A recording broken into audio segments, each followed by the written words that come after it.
দিনটা ছিল বাংলা নববর্ষ, তাই সবাইকে জানাচ্ছি নববর্ষের অনেক শুভেচ্ছা। সকাল সকাল চা আর জলখাবারটা সেরে আমরা তিনজনে চলে গেছিলাম বাজারে।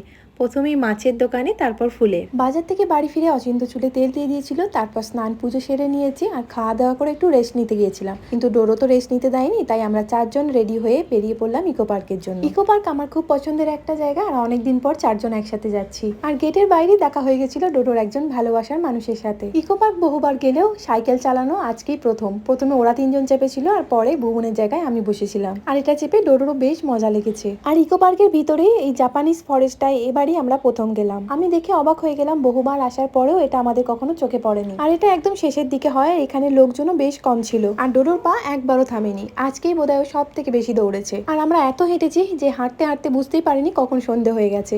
আকাশের রং ডোডোর চোখ এড়িয়ে গেলেও আইসক্রিমের দোকানটা ডোডোর চোখ এড়াতে পারেনি। আজকে আমরা বেশ মজা করে বাড়ি ফিরলাম।